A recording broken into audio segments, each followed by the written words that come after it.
The first time I met Alpha Adrian Voss, he saved me. I was freezing, bleeding, running from a pack that wanted me dead. He found me in the forest and carried me home. He gave me food, a place to sleep, a reason to believe I was finally safe. For the first time in my life, I trusted someone. Then 3 months later, he chained my wrists. Not because I betrayed him, not because I hurt his pack, but because he had made a deal that would save his territory by handing me over to the most dangerous alpha alive. And when I looked into Adrian's eyes, I didn't see regret. I saw pain, like he hated himself for what he was about to do. Then he whispered, "I'm sorry," and pushed me into the enemy's hands. I remember the exact moment I stopped believing I was going to survive. It wasn't when they started chasing me. It wasn't when I fell the first time, or the second, or when I looked back over my shoulder and saw how close they were. It was when I looked ahead and saw nothing, just trees, black water, fog, and more trees, and understood that the forest had no intention of ending. That was when I thought, this is how I die. Running. I had been running for 11 minutes. I know that because I'd checked my watch when I first heard them behind me, some instinct making me clock the time like it mattered, like there was somewhere to be. My lungs were burning. My right knee had taken a hit when I fell over that exposed root back near the creek, and every time I landed on it, something hot and wrong shot up my thigh. I couldn't tell anymore if I was faster than them or if they were letting me think I was. The second option scared me more. I cut left around a boulder. Useless. Whatever was behind me anticipated the turn, and something moved in my peripheral vision, parallel to me, keeping pace without urgency, the way a wolf runs alongside a rabbit, not because it has to, but because it's decided. I cut right. Same thing on the other side. I was being herded. That understanding hit me cold and hard in the chest. I'm not being chased. I'm being directed. And then I tripped.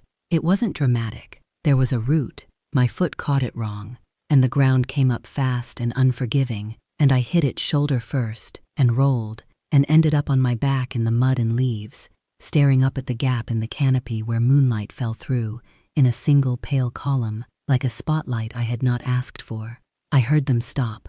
That was the worst part. The sound of pursuit going silent. They knew I was down.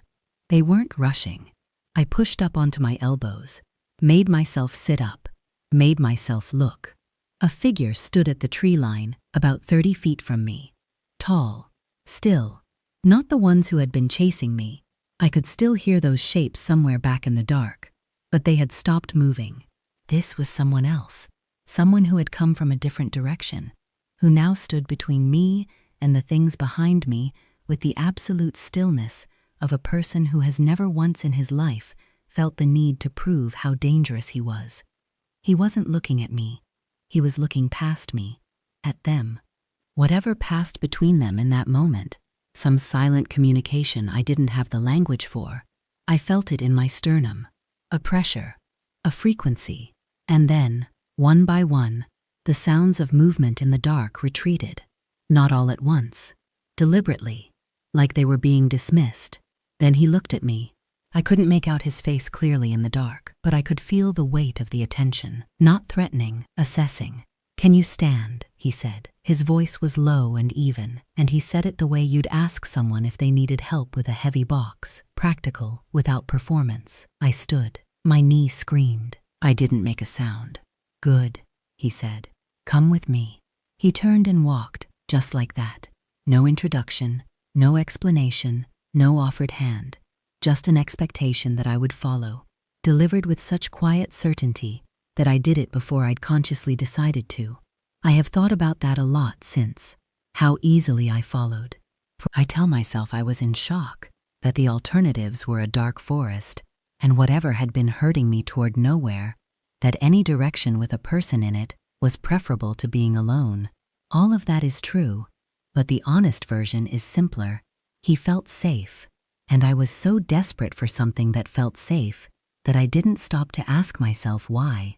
The safe house was a stone building at the edge of a clearing. Low, old, fitted into the hillside like it had grown there. Inside, firelight, wooden furniture, the smell of pine and something warm and herbal, and a woman who looked up from her work when we came through the door, like she'd been expecting both of us. She was older, maybe late 40s, with silver-threaded dark hair pinned back, and eyes that were sharp in the specific way of someone who has been the smartest person in every room they've ever been in, and has learned to be careful about showing it. She set down what she was doing, looked at me, quickly, comprehensively, the way a doctor looks at a patient before any questions are asked. Then she crossed to a shelf, took a blanket, and dropped it around my shoulders without asking if I wanted it. "Sit," she said. "I'll make tea." I sat. She set a mug in front of me 2 minutes later, and I looked at it and thought, I don't know these people. I followed a stranger through a forest at night, and now I'm in a building I can't identify, and there is tea in front of me that I didn't watch being made. "It's not poisoned," the woman said, reading me without looking up from her own work. "If we wanted you dead, you'd already be dead. That's not as comforting as you think it is." She smiled, small, private, like I'd said something she'd been waiting to hear. "No, but it's honest." The door opened. He filled the doorway the way that some people do, not because of height alone, but because of something less definable, some quality of presence that meant the room reorganized itself around him without his asking. He was tall, broad-shouldered, with dark hair and eyes that caught the firelight and held it for a moment before settling on me. He looked at me the way he'd looked at me in the forest. Not like a threat, like a question he was still formulating. "You're faster than I expected," he said. "You were timing me? The people chasing you were." He pulled a chair backward and sat on it the wrong way, forearms on the back, like a man too accustomed to his own power to bother performing it. I was paying attention. "There's a difference?" "Yes." He looked at me steadily. I looked back. Neither of us moved for a moment. "You're Maya Rivers," he said. The name in his mouth stopped something in my chest cold. "You already knew my name. I knew your name before tonight." A pause. "What I didn't know was whether you were worth the trouble of what I just did to bring you in safely." I wanted to ask what worth the trouble meant. I wanted to ask what safely meant from someone who had just led me through a dark forest to an unknown location. I wanted to ask 17 different things, and I asked none of them, because the truth was that I didn't have the strength for the answers yet, and some part of me knew it. "And?" I said instead. He looked at me for a long moment. Not cruelty in it, something more like genuine consideration, the kind that doesn't need to perform itself. "Jury's still out," he said. He stood, moved toward the door with that same unhurried certainty, and I felt the question come out of me before I could stop it. "Why did you save me?" He stopped. Didn't turn around immediately. When he did, there was something measured in his face, a man choosing the true answer over the convenient one. Because no one should die in a forest running from something they don't understand yet. He left. The door closed. I sat in the firelight with my hands wrapped around a mug of tea I still hadn't drunk, and looked at the door he'd walked through and told myself something I would go on telling myself for the next 3 weeks. Don't trust him. I was very consistent about it. I told myself every morning when I woke up in the room they'd given me, every evening when I sat at their table and ate their food, every time I caught him watching me across a room and didn't look away fast enough. I told myself not to trust him. I just wasn't very good at listening. His name was Adrian Voss. He was the alpha of the Voss pack, 200 wolves, one of the oldest bloodlines in the Northern Territory, operating out of a compound that I would come to know like my own heartbeat. The woman was Lyra. She didn't have a title that anyone used to my face, but she was the first person Adrian looked at when something mattered, which told me everything I needed to know about what she actually was. I didn't know any of this on that first night. I learned it in pieces over the days that followed, the way you learn the shape of a place you're not sure you're allowed to leave. That question, "Can I leave?" I asked it exactly once, on the 3rd day, and Lyra looked at me with those careful, sharp eyes and said, "The situation is more complicated than a door." I should have pushed harder on that sentence. I didn't. Instead, I watched and waited and told myself I was being strategic, that I was gathering information, that I was not, under any circumstances, starting to feel safe. Don't trust him. I said it every day like a prayer. He said he was sorry I had to go through all of this. What he didn't say was that some of what I was going through had been planned. I wouldn't find that out for 3 more weeks. By the end of the first week, I had learned 3 things about the Voss pack. The first was that they were wealthy in the way of old things. Not flashy, not performative, but layered. The compound occupied a stretch of land that had been in Adrian's family for generations, a sprawl of stone buildings and training grounds, and old forest that the outside world had no record of. The great hall where the pack ate together every evening could seat 200, and it did, every night, loud and territorial and alive in the way of people who have chosen each other and intend to stay chosen. The second thing I learned was that everyone in it would do anything Adrian asked, not out of fear. That was what surprised me. I watched for fear, watched for the flinching and the forced smiles, and the way people make themselves small around someone who hurts them, and I didn't find it. What I found instead was something that looked uncomfortably like genuine loyalty. Like 200 people had looked at this man and decided, independently, that he was worth following. That distinction troubled me more than fear would have. Fear made sense. Loyalty required a reason, and I didn't know his reasons yet. The third thing I learned was that I had no clear status in this place. Not a prisoner. My door wasn't locked. No one followed me when I walked, and Lyra gave me access to parts of the compound that a captive wouldn't have seen. But not a guest either, because guests can leave, and Lyra had already told me that leaving was complicated, and I was still working out exactly how complicated. What I suspected, was something they didn't have a category for yet. I spent a lot of time in the library. It was the one room in the compound where no one seemed to find my presence surprising. A quiet space with high stone shelves and deep chairs and windows that let in the kind of cold gray northern light that made everything feel both ancient and serious. I told myself I was reading to pass the time. What I was actually doing was looking for information.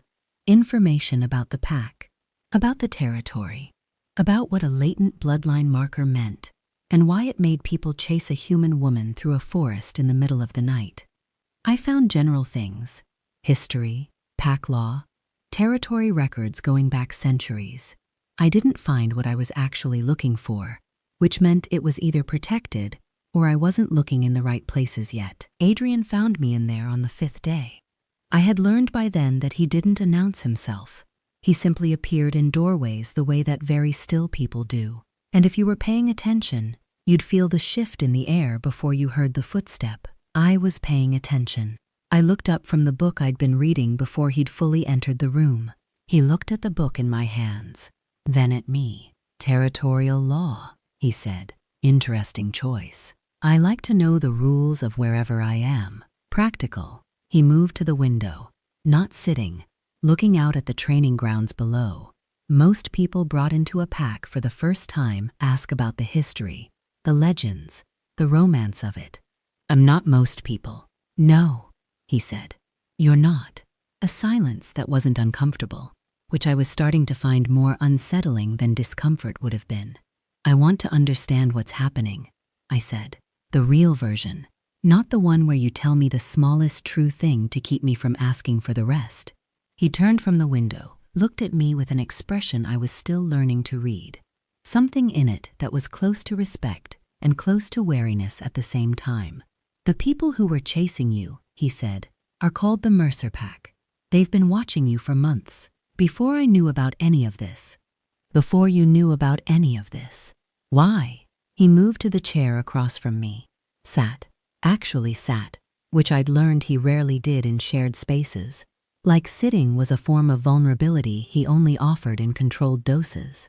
You carry something, he said. A bloodline marker, dormant, unactivated. It's been in your family for generations and it's never expressed before. Most people who carry it live and die without ever knowing it's there. But proximity to shifter territory can wake it up. High stress, fear, or, he paused, or proximity to the right alpha. I set the book down carefully. What does right alpha mean? It means there are people in this world whose presence is calibrated to yours. In the old language, they called it counterpart alignment. It's rare, and it's significant. Significant how? He met my eyes. That's the part I'm still working out.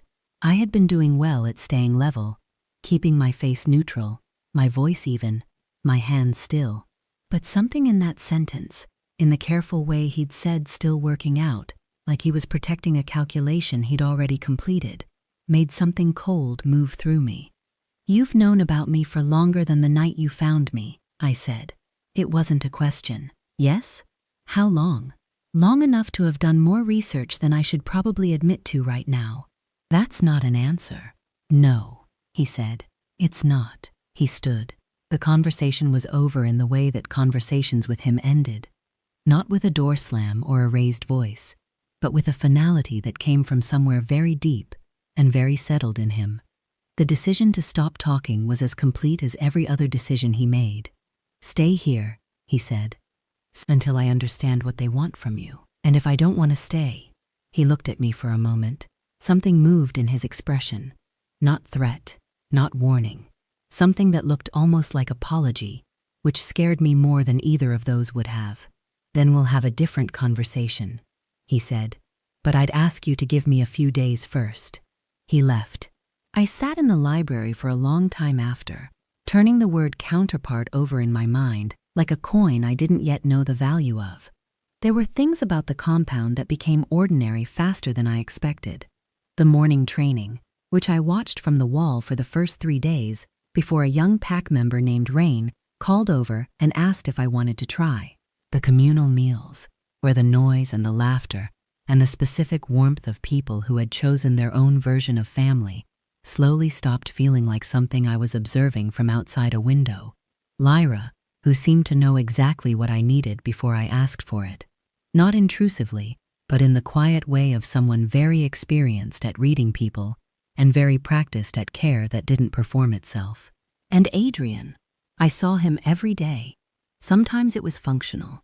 He would check in, answer questions, provide the controlled minimum of information that I was starting to recognize as his baseline mode of communication. But sometimes it was something else. A coffee set down beside me without comment when I was working late in the library. A choice of reading material left on the table in the great hall. Books I hadn't asked for but that happened to address exactly what I'd been trying to understand. Rain being redirected away from me one morning with a single word from Adrian because he'd seen what I needed before I'd admitted it to myself. 30 seconds of feeling like I could protect myself. I'll teach you, Adrian said that morning. Properly. If you want. Why? Because no one should only know how to run. I looked at him. He looked back. Neither of us said the thing that was sitting in the middle of that sentence, which was that he was the reason I'd stopped running. And we both knew it. And that meant something neither of us had named yet. Don't trust him. I said it again that night, in the dark, to the ceiling of my room. By then, I'd stopped believing it entirely. The library had one shelf I hadn't touched. It was set into the far wall behind a cabinet, half hidden, the books on it old enough that the spines had given up their titles. I wouldn't find that shelf for another week. When I did, everything changed. He taught me every morning, not softly, not with the careful gentleness of someone protecting a fragile thing. He taught me the way he did everything, with directness and patience in exact proportion, correcting my form with hands that were always deliberate, never assuming, pushing back when I pushed back, without either shrinking or escalating. The first morning I got my footing right on a defensive stance, he said, better. That was it, just better. And I felt it the way you feel a real thing, not a performance of praise, but an actual accounting of fact. By the end of the second week, I could get out of a wrist grab and had stopped telegraphing my weight before I moved. By the end of the third, I'd learned how to fall without hurting myself, which he said was more important than anything else. The most dangerous moment isn't the hit, he told me one morning, both of us breathing hard in the cold air of the training ground. It's the half second after, when your body wants to panic and your brain goes offline. If you can stay present in the fall, you're already ahead. And if I can't, then practice until you can. He demonstrated, dropped to the mat beside me without preamble, controlled and precise, and was back on his feet in a single motion. Made it look like nothing. Looked at me. I tried. Hit the mat sideways, rolled wrong, ended up face up staring at the sky with the wind knocked out of me. He stood over me, extended a hand. I looked at it. It took me 4 years to stop panicking in a fall, he said. I took his hand. He pulled me up easily, like I weighed nothing, and I was close enough for a second to see something in his face that wasn't alpha and wasn't strategy. Something that was just a person, watching another person get back up and feeling something quiet and uncomplicated about it. Then he stepped back and said, "Again," and it was gone. But I'd seen it, and I kept it, the way you keep a thing you're not sure you're allowed to have. There was a morning in the 4th week that I've replayed more times than I'd like to admit. We'd been working on a throw, something he said, a person my size could land on someone twice their weight if the angle was right. I'd been getting the angle wrong for 3 days. That morning something clicked. The shift of my hip, the direction of the force, and he hit the mat. He lay there for a moment, flat on his back, not moving. I stared down at him. Then he said, from the mat, without opening his eyes, "Again." And I laughed.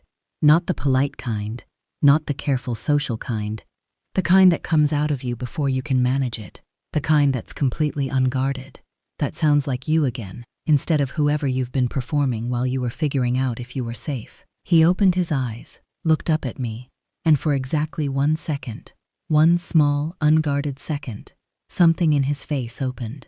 Not a smile, closer to something that had been waiting behind the mask of authority for longer than he wanted anyone to notice. Then he was back, still, composed. "Again," he said, and got to his feet. But I had seen it, and the thing I'd been telling myself for 4 weeks became very hard to say with any conviction after that. I found the shelf on a Tuesday night. The library was empty.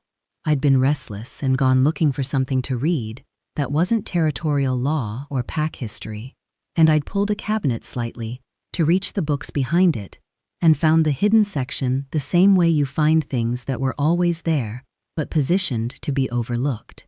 The books on it were old. Not old in the sense of aged, but old in the sense of before, the way certain things carry the weight of centuries in their binding. No titles on the spines. I pulled one at random. It fell open to a page that felt like it had been opened there many times before. The Alvarath Prophecy, the heading read, "The Human Anchor and the Counterpart Bond." I read the first paragraph, then the second. Then I went back to the beginning and read it again, more slowly, making sure I was understanding correctly. My hands were cold by the time I finished. Not because the prophecy was frightening, not exactly. Because of what it meant in the context of everything I already knew. Because of the word counterpart in Adrian's voice, careful and deliberate, and the phrase still working out that I'd already identified as a managed non-answer. Because of the way Lyra had said the situation is more complicated than a door and not met my eyes when she said it. The prophecy described a human with latent bloodline markers who was the anchor point of a massive territorial balance. Not a weapon, not a prize, but a living stabilizer.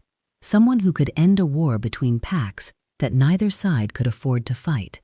It described an alignment, freely chosen, without pressure, without coercion, between the human and a specific alpha.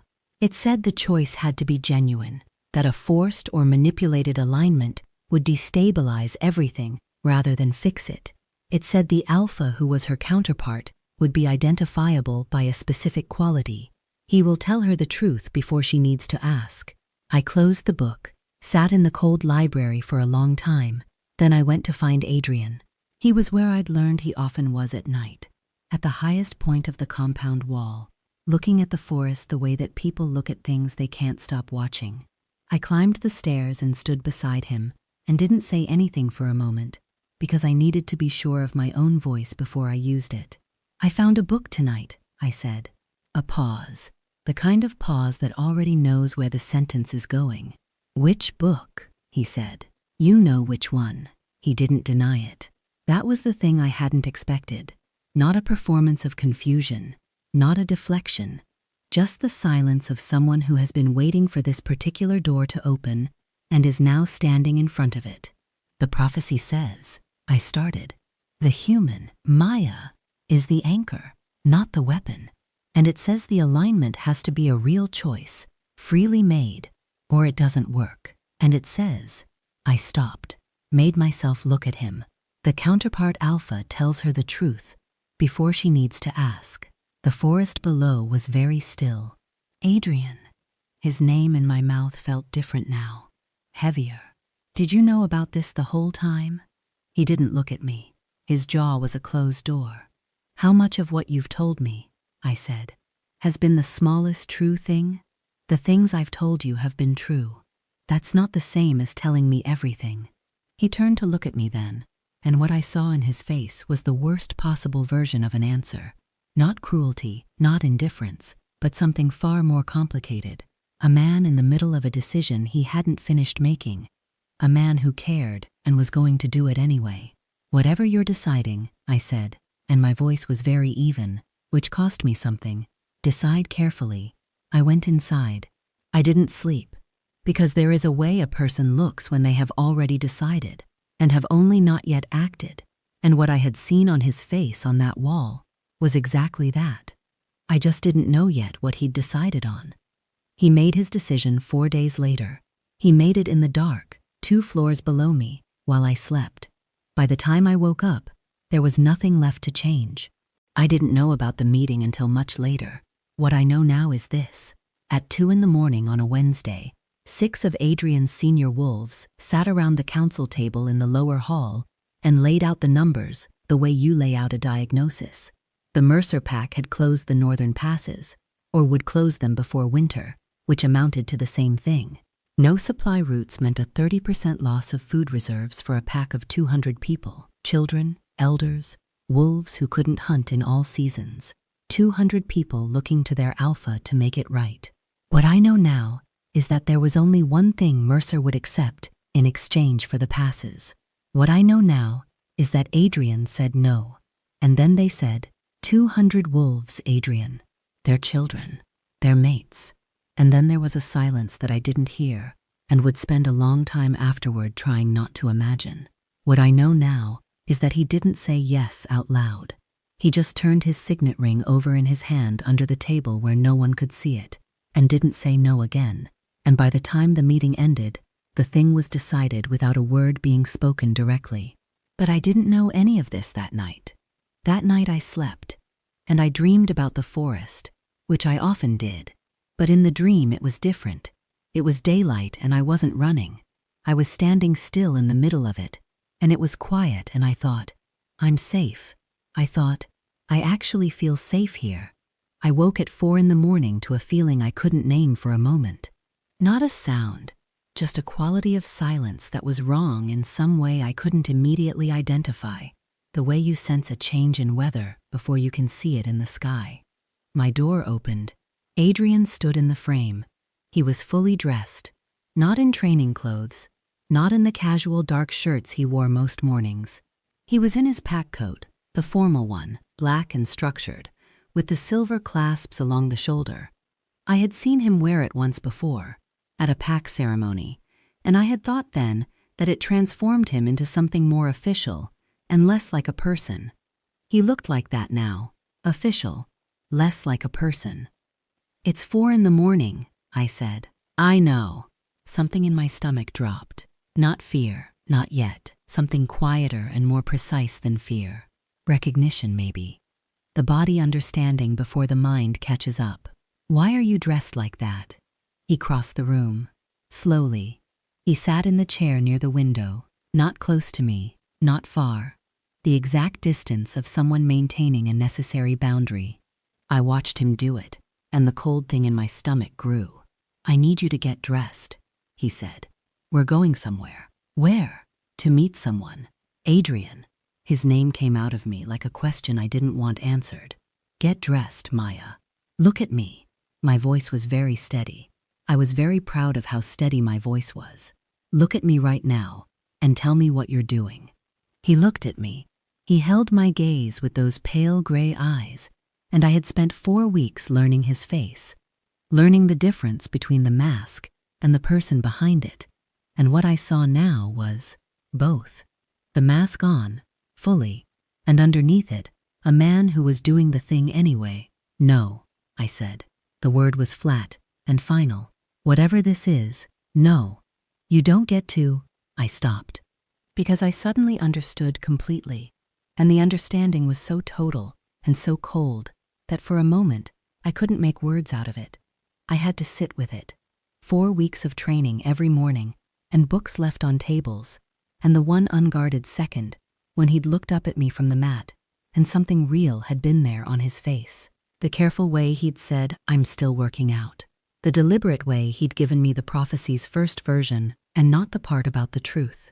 He will tell her the truth before she needs to ask. He hadn't. He'd given me the smallest true thing over and over and called it honesty. "You taught me how to fight," I said, and my voice broke on it. Not in grief, not yet, in something closer to the disbelief of someone who has just found the seam in something they believed was solid. "You?" He stood. "I'm sorry," he said, barely above a whisper. "Don't."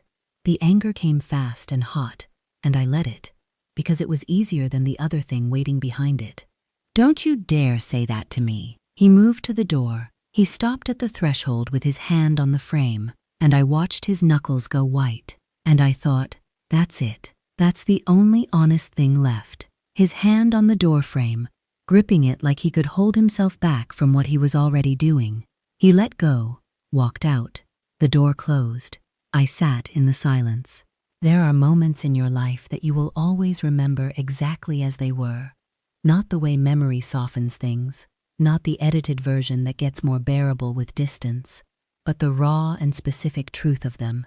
The temperature of the room, the sound of the fire settling in the hall outside, the way my own hands looked in my lap, very still, very ordinary, belonging to a person who was about to be traded. I dressed. I thought about running. I made myself calculate the odds with everything I knew about the compound, the territory, the things between me and the forest, and I understood that running would only confirm what I was afraid to confirm, that they had always had more control over my choices than I'd been permitted to feel. So I didn't run. I got dressed, and when they came for me, I went with them, because the alternative was a fight I couldn't win and a choice that wasn't really a choice. But I was not quiet. The exchange happened at dawn on the border road. Fog, the kind that erases distance and makes the world feel like it only extends as far as you can see, which that morning was maybe 30 feet. 2 sets of vehicles, black, large, anonymous, facing each other across a line that existed in the territory records and nowhere else visible. Adrian stood 10 feet behind me. I know this because I measured it. I counted the steps between us the way I had once counted minutes on a watch in a dark forest, because my brain was very insistent on having precise information, even when precise information was useless. A man came forward from the other vehicles. I didn't look at him closely. I was looking at Adrian. He was not looking at me.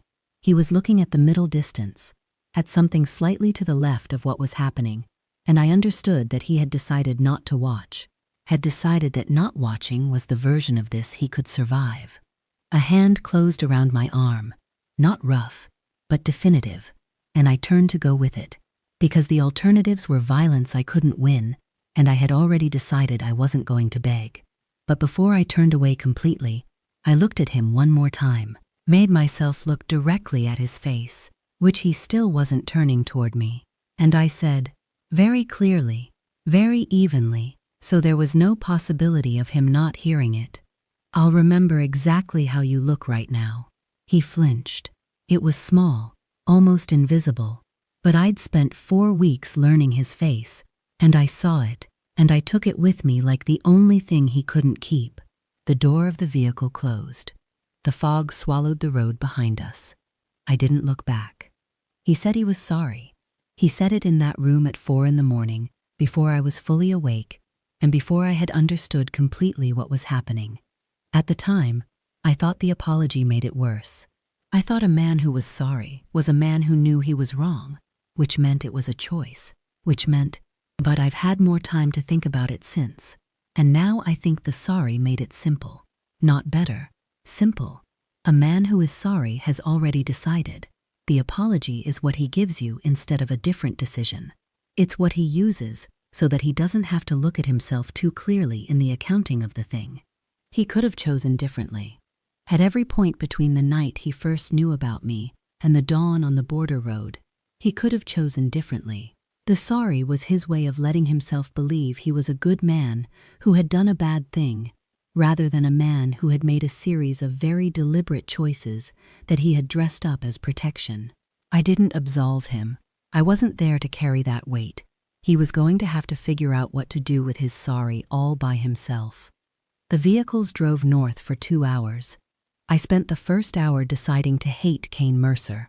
The second hour is when things started to get complicated.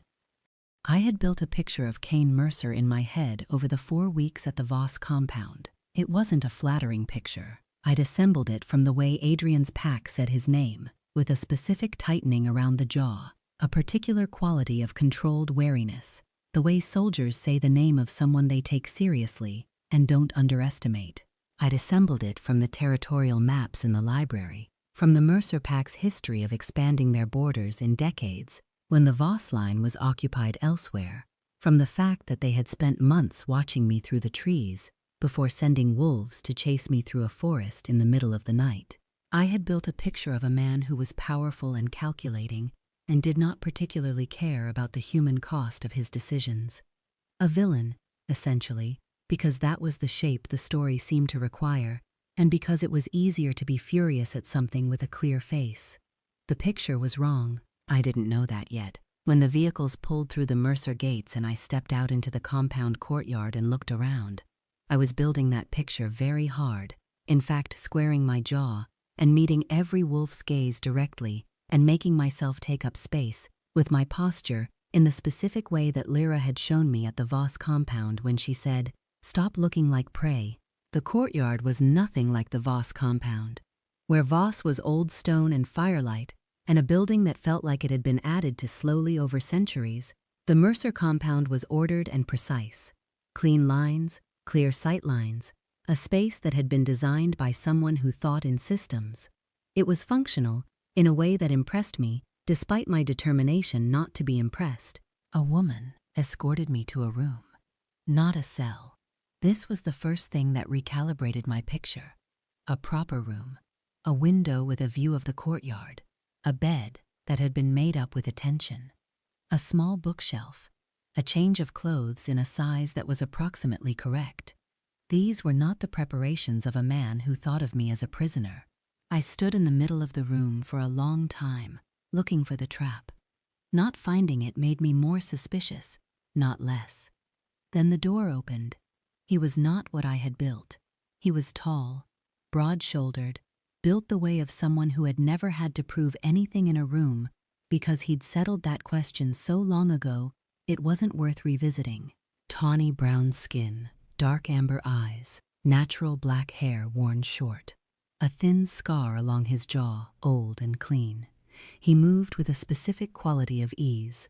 Not performance, not showing off the ease, just genuine unhurry, like a man who had long ago made peace with the speed at which the world moved and had no desire to fight it. He looked at me. I looked at him. "You look like you expected a dungeon," he said. I was prepared for a dungeon. Something moved in his expression. Not quite amusement, more like recognition. "We have those. This isn't one." "Then what is it?" "A room." He moved to the chair near the window and sat in it with the same unhurry he did everything, like gravity worked slightly differently for him, and he'd never felt the need to argue with it. For a person, I stayed standing, kept the distance between us. "You bought me. I arranged an exchange with a man who was planning to use you," he said. "That's a different thing, is it? Adrian Voss had a plan for you. It involved the prophecy and your alignment, and a series of circumstances that would have felt like a free choice, while being very specifically engineered not to be. What I arranged was to get you out of that situation before the engineering was complete. A pause. I accept that from where you're standing, the distinction is not immediately obvious. I said nothing. Processing. What do you want from me? I said finally. He held my gaze without performing it. The same thing the prophecy describes. A willing alignment. Entered freely, without coercion. Why should I believe that's what you want? You shouldn't. He said it simply, without defensiveness. Not yet. Skepticism is the correct position. I haven't earned anything from you. He stood, moved to the door. So I'm going to give you time and access. Go anywhere in this compound. Talk to anyone. I'm not keeping secrets about what we are or what we do. Ask whatever you want. He opened the door. When you've decided what you believe, he said, come find me. He left. I stood in the room he'd left me in. Unlocked door, window, books, clothes, and I went through the picture I'd built of him, and I started, piece by piece, taking it apart. I spent 2 days trying to find the trap. I walked the entire compound, spoke to wolves who'd left the Voss line over the years, not many, but some, and asked them direct questions and got direct answers. I watched Cain in the spaces where leaders are most themselves, at meals, in planning meetings, in the small moments of daily life where there's no particular audience and no particular reason to perform. I watched him disagree with his own wolves and be wrong about things and admit it. Watched him laugh when something caught him genuinely off guard. Watched him push back on a decision one of his senior wolves brought to the table until they'd both talked through every side of it. I was looking for the place where the performance slipped and showed the other thing underneath. I kept not finding it. On the 3rd day, I walked out to where he was working in the eastern courtyard, alone, going through what looked like territorial paperwork with the particular focus of a man who did not enjoy paperwork but took it seriously anyway. And I said, show me what I missed. He looked up, set down his pen. Missed about what? The prophecy, the full version. The one I found on that shelf wasn't the whole story. He was quiet for a moment. Then he nodded, slow, decisive, and stood. Come with me, he said. What he showed me in the archive changed everything I thought I understood about the situation I was in. It also changed everything I thought I understood about what Adrian had known, and when. The archive was underground, down a set of stone stairs, through a door that required a key, into a room that smelled of old paper and cold stone and time. The walls were lined with map cases and document rolls, and books that made the ones in the Voss library look recent. A single long table ran the center of the room. Cain lit the lamps on the wall, and the light came up warm and steady, and made the space feel more like a study than a vault. He pulled a document case from the far shelf, old leather, dark with age, set it on the table and opened it with the careful hands of someone who has handled something fragile often enough to have made it automatic. 2 documents. He placed them side by side. The Alvarath prophecy has 2 versions, he said. Every pack in the Northern Territory knows the first one. He placed his hand near the document on the left. Almost none of them know the second. I looked at them. The documents were written in different hands, different inks, one significantly older than the other. The version everyone knows, he continued, describes a human with latent bloodline markers as the key to breaking a rival pack's power. An alpha claims her. The balance shifts in his favor. The rival pack is weakened. That's the story the Voss line has been operating on for the last 6 months. That's the version I found. Yes. He moved his hand to the older document. This is the original, the full text. It was mistranslated in the version you know. Or not mistranslated exactly. Edited. Someone removed the second half approximately 300 years ago, and the shortened version is what's been passed down. I leaned closer to the older text. The language was archaic, but I could follow the broad shape of it. The original says the human is not the key, Cain said. She's the anchor.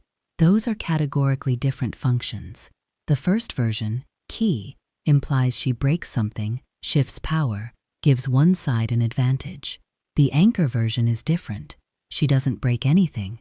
She stabilizes the territory. She prevents a war that would destroy both packs by becoming the fixed point that both sides orient around. And the alignment? Still required.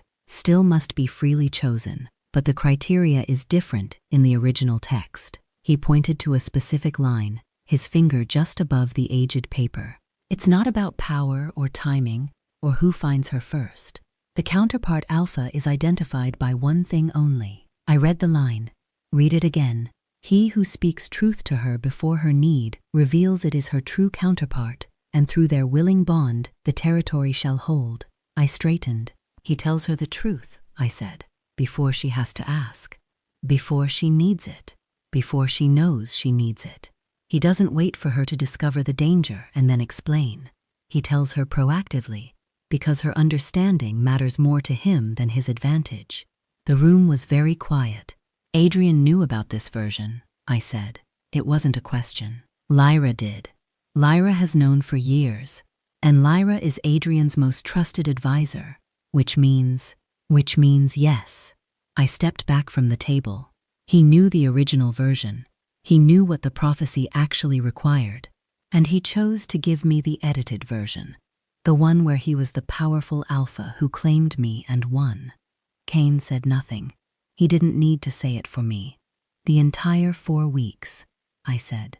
Every book left on the table, every training session, every careful small truth.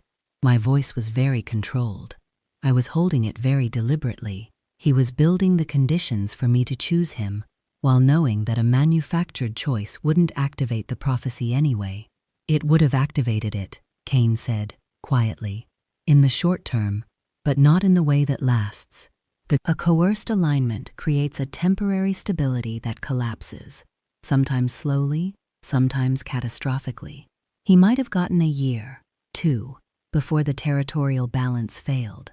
And then the war his pack would have fought to avoid would have happened anyway, with the added damage of a failed prophecy on top of it. I turned to the window, breathed, made myself be very precise and very present with what I was feeling, because anger without precision is just noise, and I needed precision right now. The wolves who chased me in the forest, I said. The night Adrian found me. Tell me about that. A pause that told me this was the part he'd been waiting to get to. I sent them, he said. I turned back. I knew what Adrian was planning to do with you. I've known for 6 months. We have our own sources, and the Voss line wasn't as careful about this as they thought they were. I sent wolves to find you before Adrian's people did, not to capture you. He held my gaze. To warn you. The silence had a different quality now. They didn't make it in time, he continued. You were already running before they could establish themselves safely. They were trying to get ahead of you to intercept, to stop you and explain, and it read as pursuit because you didn't know who they were. And then Adrian appeared, and Adrian stopped them and took you to the Voss compound, and by then it was complicated. I couldn't reach you directly. Every attempt to make contact went through Voss pack filter points, so the people who were actually chasing me that night were running to you, he said, not after you. I sat down. My legs were perfectly steady. I sat because I needed a moment to hold all of this at once, and I found that I could do it better with gravity fully accounted for. The war? I said. The one the anchor is supposed to prevent. How real is it? He came around the table and sat across from me. He did it without drama. Sat, hands flat on the table surface, telling me with his body that we were talking straight. 3 months? He said. Maybe less. If the territorial instability continues, both packs go to open conflict. It doesn't start with a declaration. It starts with a border incident, and then another. And by the time anyone with authority tries to stop it, there are already people dead on both sides, and the logic of it takes over. How many people between both packs? He met my eyes. About 800. 800. I said the number inside my head several times the way you repeat a word until it stops meaning anything. 800. 800. People who had not decided to be in this situation, who had been born into packs or chosen them, who woke up in the morning and thought about their meals and their children and their ordinary lives, and who would be in the path of a war, that 2 men were running toward each other with their eyes open. I want to talk to Adrian, I said. Cain went still. I'm not asking your permission, I said. I'm telling you what I need in order to do this correctly. A meeting. Here, on neutral ground, both of you present, and I want answers that haven't been managed, from both of you, in the same room. I held his gaze. Can you arrange that? He looked at me for a long moment with those amber eyes. He'll try to get you back, he said. You should know that going in. I know. And? I looked back at him steadily. Let him try. The meeting house sat on the border road in the fog. It was a stone building, low and old, set between the territories like a comma between two long sentences that had never been able to stop arguing with each other. Inside, one long table, 3 chairs, a fire that had been built up by someone before any of us arrived. The kind of preparation that was neutral but not cold. Someone had wanted us to be comfortable enough to sit down and say difficult things. Lyra was already there. She was standing against the far wall when I came in, which told me she'd arrived before either Alpha and had positioned herself carefully. She looked at me when I entered, and what passed between us in that look was complicated. She had known. I knew she had known. She knew I knew it. We didn't address any of this directly, which was its own kind of conversation. Kane entered a minute after me. He sat without ceremony. Adrian came last. He and Kane exchanged a look when he entered. The compressed language of two people who have been in opposition long enough that they've developed a specific nonverbal vocabulary for it. All of it about power and history, and neither of them willing to blink first. Then Adrian looked at me. It was only a second, but I had spent 4 weeks learning his face, and what I saw in that second was not tactical, not strategic, something that moved in him before his control caught up with it, something that looked painfully close to relief, which told me exactly how much he had been afraid of what I might have become in the time I'd been away. I did not let it do anything to me. I sat. He sat. We were all very still for a moment.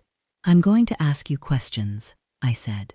You're going to answer them completely, not the strategic version, not the version designed to keep me from asking the wrong thing, the actual truth.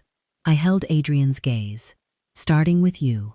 He said my name in the particular tone of a man preparing a caveat. When did you know about the second version of the Alvarath prophecy? Silence. The fire settled. Adrian, before you arrived, he said, quietly. Before you rescued me. Yes, you knew I was the anchor. You knew a forced alignment wouldn't hold. You knew the prophecy required a free choice, and you knew the specific criterion, that the counterpart Alpha tells her the truth before she needs to ask.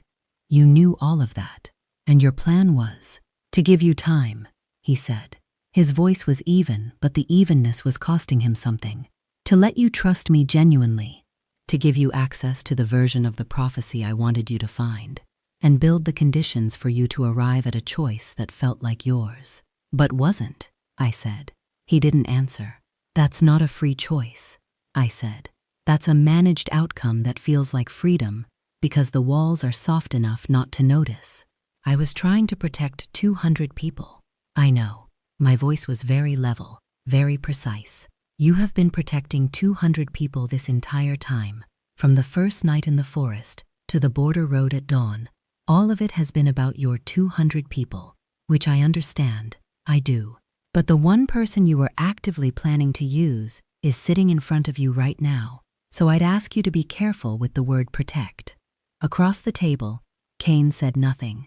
He was watching the conversation the way you watch something load-bearing. Lyra, I said. She looked at me from the wall. The wolves who were chasing me in the forest. The night Adrian found me. Tell me what you knew. She was quiet for a moment. Then, I knew they were Mercer wolves. I knew they were trying to warn you, not capture you. Adrian's expression shifted. You knew that night, he said. I suspected it that night, she said, meeting his eyes with the steady patience of a woman who has had this confrontation prepared for a long time. I confirmed it within the week. I told you that the situation was more complicated than the Mercer pack being a simple threat.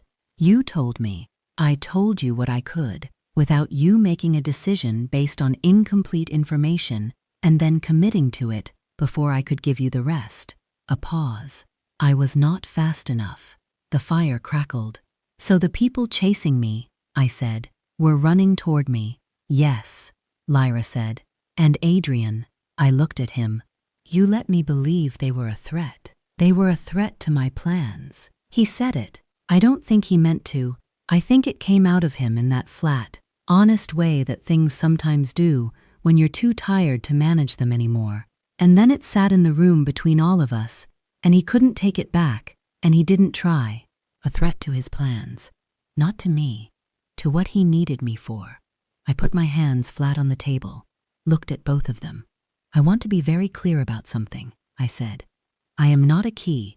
I am not an anchor. I am not a prophecy or a prize or a variable in a territorial equation.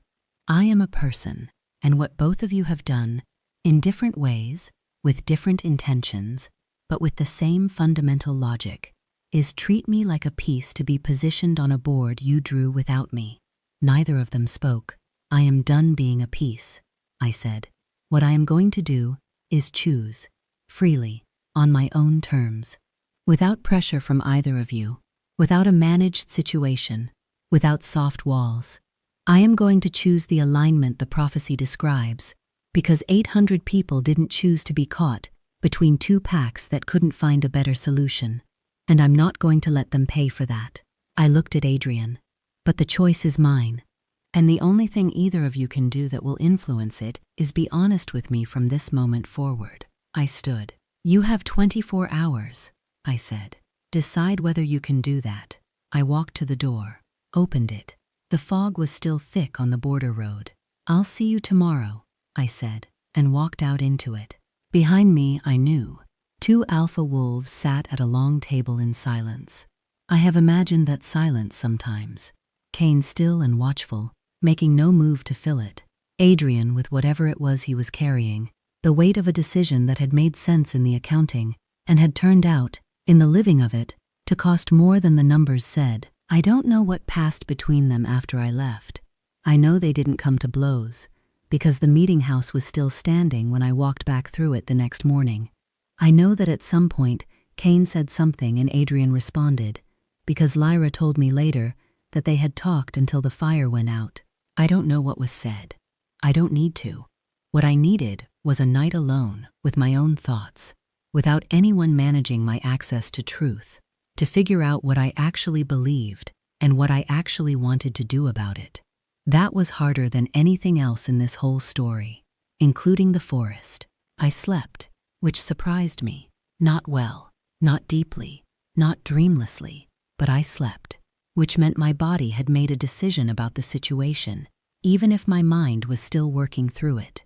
When I woke up, it was early morning, and the compound was quiet, and I lay in the gray light and let myself be very honest about everything, about what had happened, about what both of them had done, about what I wanted, which was a stranger and more complicated thing to look at than either of them.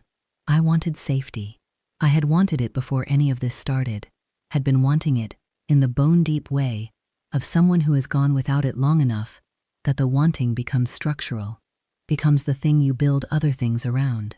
Adrian had given me the shape of it, the compound, the training, the careful increments of trust, and it had turned out to be an architecture built towards someone else's purpose. Cain had given me something different, not safety exactly, truth, and time, which is what truth requires to actually work. I wanted to be angry at both of them for a long time. That was honest too, and I didn't try to argue myself out of it. But anger is a starting place, not a destination, and 800 people needed me to have gotten somewhere further along by morning. I got up, got dressed, took the original Alvarath text that Cain had given me a copy of, and put it in my bag, walked to the neutral meeting house in the early light, arriving before either of them. I stood at the long table, and I looked at the 3 chairs, and I thought about the shape of everything that had brought me to this room, and I thought about what I was going to do with it. Then they arrived. I've made my decision, I said. Both of them were still. The fire had been built up again. Same careful hands had been at work before any of us got there, and the light was warm and even, which was an easier thing to say difficult things in than cold and gray. I looked at Adrian. You saved my life, I said. I have not forgotten that, and I don't intend to. Whatever happened after it, the night in the forest was real. You came out of the dark and stopped something that was going to kill me, and you didn't have to, and you did. That matters to me. He was very still. What happened after it was a betrayal, I continued. Not because you made a hard choice for your people. Hard choices for people you love are part of being a leader, and I'm not naive enough to think that any of this was simple for you. It was a betrayal because you decided what I deserved to know and what I didn't, and you made that decision in service of what you needed from me. You kept me in a managed version of the truth and called it protection. I held his gaze. That is not something I forgive quickly. His jaw was tight. He nodded. Once. I hear you, he said. His voice was rough at the edges. I turned to Cain. You were trying to get to me before any of this happened, I said. Late. Imperfectly. And I didn't find out about it the right way. I had to drag it out of an archive. But the intent was real. You've given me space and access and truth in this compound, without conditions. And you've let me make up my own mind without steering the conclusion. A pause. That also matters to me. He was quiet, watching me. I pulled the Alvarath text from my bag, set it on the table. The prophecy requires a willing alignment, I said. I'm making one, and I want it on the record that I understand what I'm doing, why I'm doing it, and that no one in this room managed me into it. I looked at both of them. I choose to align with Cain Mercer. The silence was complete. Not because Adrian is the villain of this story, I said. I don't believe it's that simple, and I don't need it to be. But the original prophecy is specific. The counterpart tells her the truth before she needs to ask. Cain showed me the complete text before I knew I was missing anything. That is the criterion, and it was met. Adrian looked at the table, then back at me. Something moved in his face. Not anger, which I'd braced for, but something sadder and more honest than anger. Something that looked like a man watching a door close that he'd left too long unopened. He nodded again, the kind of nod that comes from somewhere very deep and costs a great deal. I understand, he said. Cain, I turned. I need you to understand what this alignment means and what it doesn't. Tell me, he said. It means I work with you on the territorial question. I am the anchor the prophecy describes, and I will fill that function because it is the right thing to do, and I have chosen it freely. It does not mean I am yours. It does not mean my judgment is subordinate to yours, or that you make decisions about my life on my behalf, or that I have traded one form of managed existence for another. I understand, he said. I need you to mean that. I know. A pause. Not defensive, just present. I mean it. Then let's stop a war, I said. Adrian was outside when I left, standing in the fog, looking at the road. I thought about walking past him. There was a version of this where I simply moved on, where the border road was the period at the end of the sentence, and I walked forward into the next chapter without looking back. But I have never been very good at leaving sentences unfinished. Adrian, I said. He turned. I stood a few feet from him in the fog, and I looked at him. The full version, not the tactical read I'd been doing for weeks, but just the actual man. He looked tired, not physically, the other kind. What you did, I said. I don't think you're a monster. I want to be clear about that, because I've thought about it a lot, and it's true, and I think you deserve to hear it. You are not a monster. You are a man who loves his people so much that you stopped being able to see clearly outside that love. That's not evil, but it cost me something real, and it cost you something too.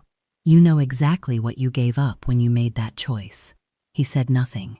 He was listening with his whole body. If you want to rebuild something, I said, trust, or a kind of peace between the packs, or just the ability to be in the same room without the weight of all of this, it's going to require something harder than protecting. What? He asked. Honesty, I said. Even when it costs you, especially when it costs you. I held his gaze. Think about whether you can do that. I turned and walked away, and I let myself feel, just for a second, the weight of that. The leaving, the door left open an inch instead of all the way. the specific kind of grief that comes from wanting something to be different than it was and choosing to live in what's true instead. It was the right choice. It didn't feel simple. Real choices almost never do. The border was set on a cold, clear morning in late October. Both packs present. The old markers pulled up, the new ones placed. Mapped and witnessed and recorded in the formal documents that territorial agreements require. The kind of paperwork that becomes history with enough time and enough keeping. Kane stood on one side of the line. Adrian's representative, a senior wolf named Dana, a woman with steady eyes and a history of being the person Adrian sent when he trusted the situation to matter, stood on the other. I stood in the middle, which was either symbolic or simply accurate, depending on how you looked at it. We had spent 3 weeks getting here, not fighting, building. A framework, article by article, that addressed the northern passes and the supply routes and the territorial overlaps that had been creating friction for years before any prophecy was relevant. Things that could have been resolved through negotiation years ago if anyone had been willing to sit at a table without a weapon in their other hand. The anchor function of the prophecy, it turned out, was less mystical than the language made it sound. What I was, in practical terms, was a reason for both packs to keep talking, a fixed point in the negotiation that both sides had agreed to honor, which gave the conversation somewhere stable to stand. My presence at the table changed the mathematics, not through power or force, but through the simple fact that I was a person neither side wanted to be responsible for harming in front of the other. It was, when I understood it fully, almost mundane, deeply human in the oldest sense, a shared interest in not looking like the kind of people who'd hurt someone standing in the middle. I could work with that. The night the border was formally set, Kane and I stood in the courtyard of the Mercer compound and didn't say anything for a long time. He had a particular quality of silence that I had come to appreciate. It didn't demand filling. It was simply the absence of noise, which was rarer than it sounds, and more comfortable than most people's conversations. "How do you feel?" he said, eventually. I thought about it honestly before answering, like I understand the difference now. Between what? Being saved and being free. I looked at the sky over the compound, cold and clear, the early stars just appearing. I've been one or the other most of my life. This is the first time I've been both. He was quiet for a moment. "For what it's worth," he said, "you were never not free.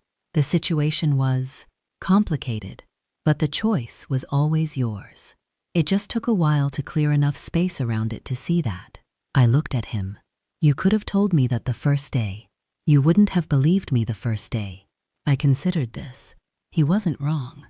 "No," I admitted. "I wouldn't have."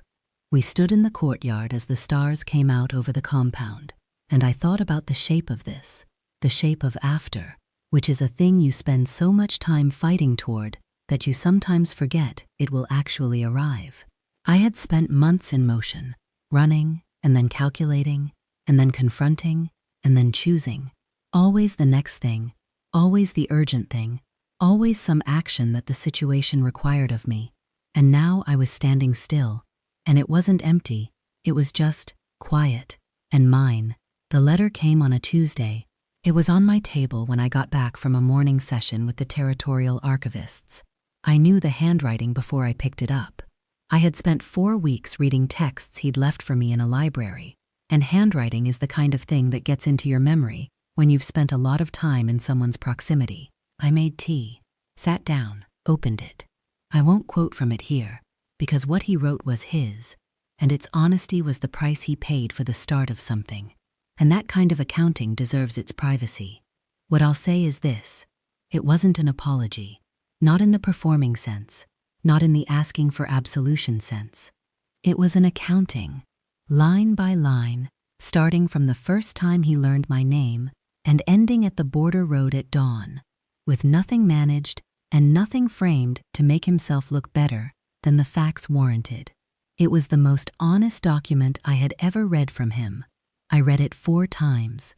Then I sat for a long while, looking out the window at the compound, at the clear November light on the stone, at the ordinary, unremarkable day that was happening outside in the absence of urgency. And I thought about what I felt. What I felt was tired, in the way you're tired after a long time of needing to be vigilant has passed.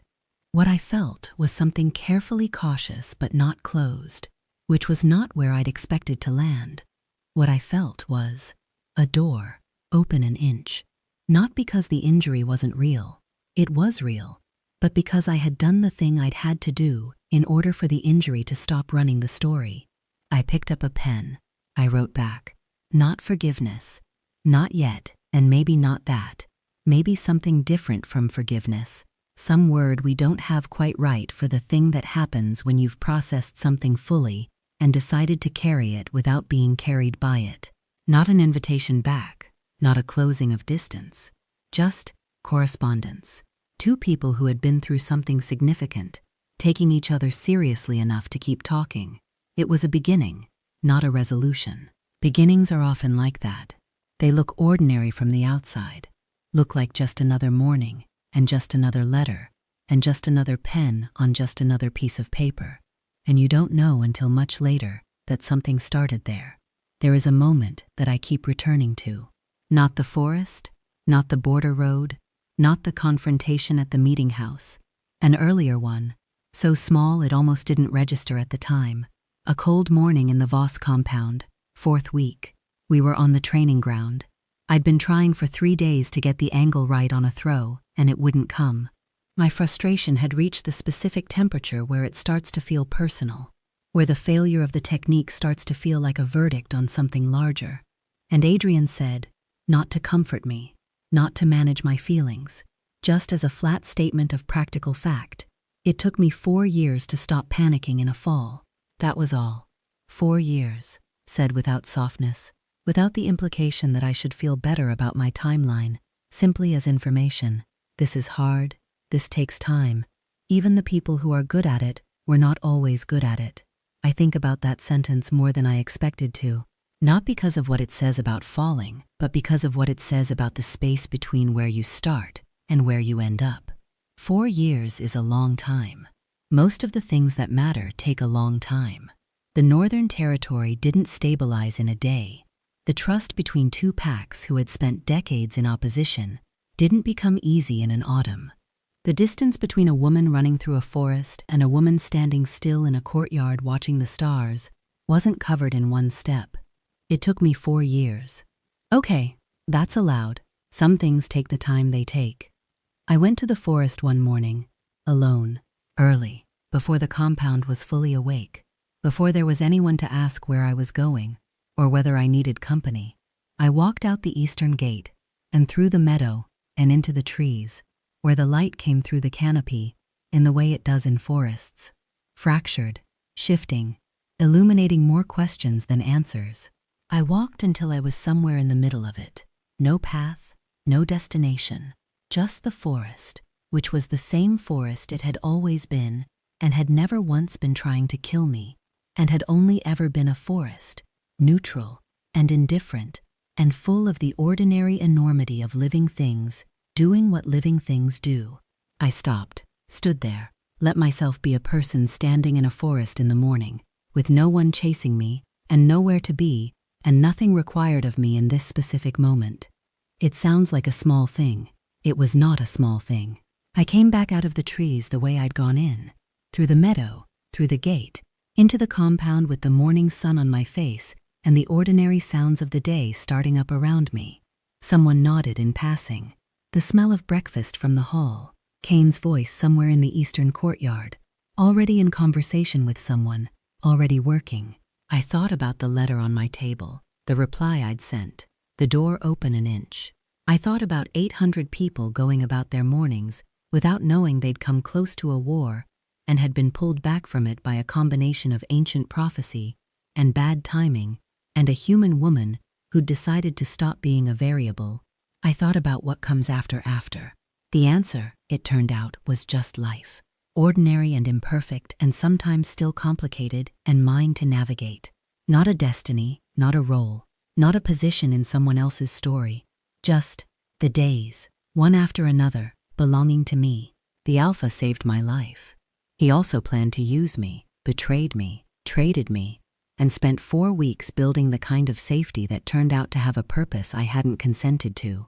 Both of those things are true. They don't cancel each other out. They are simply the full version of what happened. And full versions are almost always more complicated and less satisfying than the simplified ones. And I have decided to hold the full version because I am done with simplified versions. They are easier to carry, but they are also more likely to collapse. The alpha saved my life. And then, slowly, imperfectly, on my own terms, in the space between a border road at dawn and a letter on a Tuesday and a forest I could finally walk through without running, I saved my own. 6 months later, the territorial agreement had held. Not without friction. There were disputes, misunderstandings, 3 separate incidents that required a table and both parties, and a significant amount of patience. But it held, which was the thing. The northern passes were open for the winter, and the supply routes ran, and 800 people went about their lives without knowing how close the alternative had been. I had a role at the Mercer compound now, not a formal title. I had resisted the formal title, because formal titles have a way of becoming boxes, and I had spent enough of this story in boxes. But I was present at the table when decisions were made that affected the territorial agreement. My opinion was asked for and argued with and sometimes overruled and sometimes acted on. I was a person who mattered in this particular corner of the world, on my own terms, which was more than I'd had when I was running through a forest 6 months ago. Kane and I had built something careful and honest, not fast, not dramatic, nothing that announced itself the way the stories say things should, just 2 people in the same space, taking each other seriously, finding out slowly what the other one was like when nobody was watching. I was beginning to have a theory about him. I was keeping it to myself for now. Adrian's letters had become something I looked forward to, which I had not expected and had been suspicious of when I first noticed it. He was learning honesty the way he'd learned everything, seriously, with full attention, at some personal cost. His most recent letter had described a pact decision he'd made wrong and then reversed publicly, which would have been the old Adrian's version of losing, and he'd written about it with a plainness that told me he was at least trying to be the person he'd claimed he was. I had written back, "That's the hardest kind of right. Keep doing it." He wrote back 3 days later, 2 words, "I will." The morning I'm thinking of, the one I want to end with, the image I carry, is nothing special. Early winter, first frost on the compound walls. I woke up before sunrise and made tea and sat in the window of my room, watching the sky change color from black to the specific deep blue that only exists for about 5 minutes at the edge of dawn. That blue that seems to exist specifically to remind you that transitions are sometimes beautiful, that the moment between one thing and another is worth watching. I sat with my tea and the sky and the quiet, and I thought about nothing in particular. The day ahead, the letters to be written, the work to be done, the ordinary continuation of things, and I thought, I am safe. Not because someone had saved me, not because I was protected, managed, kept, not because the walls around me were strong enough that nothing could get through, because I was here, in this room, in this life, of my own choosing, and that, it turned out, was the whole of it. The end.